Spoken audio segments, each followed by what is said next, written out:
Bishop का मोमबत्ती दान. This is one act play written by Norman McNeil. One act play means a very small play. So this is in your BA first year major English paper first syllabus, and characters play very important role. So these are the important characters. The bishop एक पादरी होता है इसमें, जो church में होता है उसको बिशप कहते हैं. उसकी बहन होती है, परसों नाम है उसका. एंड दी कन्विक्ट एक अपराधी रहता है, और मैरी एक वहाँ की मेड है, house maid in the working in the kitchen, और एक पुलिसमैन है. So these are the important characters. The entire story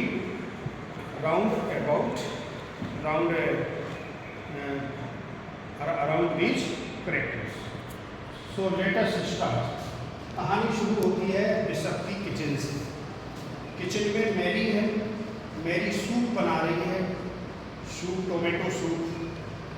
और परसों सिस्टर है उसकी, बिशप की, वो थोड़ा सा इरिटेट हो रही है और कह रही क्यों भाई अभी तक सूप तैयार नहीं हुआ. तो वो मैरी कहती है कि जी मैडम हो रहा है तैयार. और वो परसों कहती है कि this is evening time and bishop didn't come back. अभी बिशप आया नहीं है, इवनिंग हो गई. चूँकि विधवा थी, बड़ी बहन थी, बिशप सामाजिक था, तो काफ़ी देर से आता था कभी कभी. तो she is worried about the arrival of bishop. Ultimately bishop comes. Bishop आ जाता है, और जैसे ही आता है तो वो रिलैक्स फील करता है, और परसों कहती है कि बस खाना खा लो और सो जाओ. As soon as bishop gets ready for taking meal, जैसे ही खाना खाने को तैयार होता है वैसे ही एक कन्विक्ट आ जाता है, एक अपराधी किस्म का प्रवृत्ति का व्यक्ति अपने हाथ में एक चाकू लिए हुए है, और वो फोर्स करता है कि give me food otherwise I will kill you. Food के लिए इतना फोर्स करता है कि मुझे या तो भोजन दो, नहीं तो मैं तुम्हें मार दूंगा. Bishop being a very polite, kind and humble man, so offers him food respectfully. डर की वजह से नहीं, बड़े प्यार से. उसका तो काम ही यही था, भोजन खिलाना तो बहुत छोटी मोटी बात है उसके लिए. तो वो भोजन दे देता है. तो भोजन दे देता है तो बिशप की जो है खुशी का ठिकाना नहीं रहता कि एक व्यक्ति भोजन करके, भूखा व्यक्ति भोजन खा रहा है. और उससे फिर पूछता है कि भाई ये बताइए कि तुम इस तरह से भोजन क्यों मांगते हो forcefully. Why do you demand the food by using the knife, by using your force. Then he says that I was having my wife, she was ill. मेरी पत्नी थी, वो बीमार थी. Due to her hunger she had died, भूख की वजह से वो मर गई. For the sake of providing her food I tried to snatch food from somebody. लेकिन जब मैंने फूड कभी किसी से चुराने की कोशिश करी, पत्नी को मैं खिलाने की कोशिश कर रहा था, तो उतने ही में मुझे एक पुलिस वाले ने पकड़ लिया. तो इस अपराध में I was sent to jail भेजा गया. Till I came back from the jail I found that my wife was no more. मैंने देखा कि अब मेरी पत्नी दुनिया में नहीं है. Since that day I became forceful and demand food like this. उस दिन से लेके आज दिन तक मैं इसी तरीके से भोजन मांगता हूँ और खाता हूँ. So here you see the satire व्यंग, है ना, नॉर्मन मैकनेल ने जो किया है कि समाज किस हद तक किसी को मजबूर कर देता है कन्विक्ट बनने के लिए.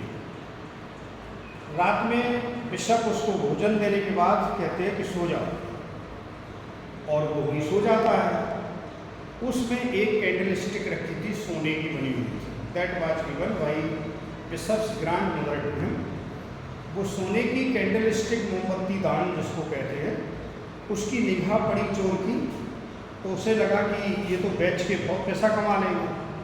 तो तो पैसा कमाने की लालसा लेके उसका हृदय फिर डगमगा गया। And he stole the candlesticks and rain away from the house. Candlestick को लेके अर्ली इन द मॉर्निंग वो वहाँ से रफा दफा हो जाता है।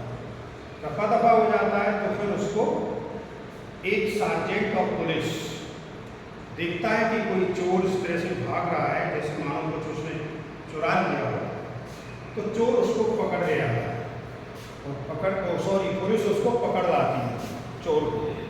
क्योंकि that candlestick was familiar to all, everybody was familiar with the candlesticks, that it belonged to the bishop. हर एक को पता था कि ये बिशप की कैंडलस्टिक है और ये जरूर चुरा के ले जा रहा है। जैसे ही तो वापस लेके आते हैं बिशप के पास पुलिसमैन, तो बिशप को लगता है कि अब पुलिस इसको जेल डाल देगी, और बेचारे ने पहले बेकसूर जेल काटी रोटी के लिए, खाने के लिए, ब्रेड के लिए, और अब काटेगा जेल सचमुच चोरी के लिए। तो bishop being a polite man, very humble, respectfully says to the policeman that he is his guest, ये मेरा गेस्ट है और he is not a thief, ये चोर नहीं है। ये candlestick has been given by me as a gift to him, और ये कैंडलस्टिक मैंने इसको गिफ्ट स्वरूप दी है, आप इसको टॉर्चर नहीं कीजिएगा।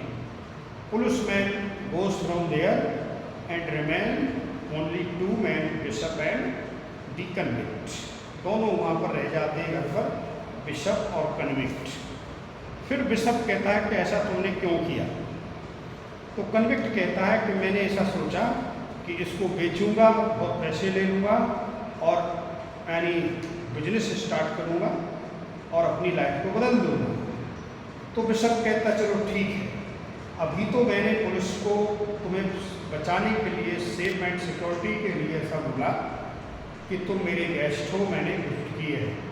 अब मैं सचमुच तुम्हें ये गिफ्ट कर रहा हूँ, जाओ और अपने इरादे पूरे करो, इसको बेचो, बिजनेस करो एंड कभी भी चोरी नहीं करो।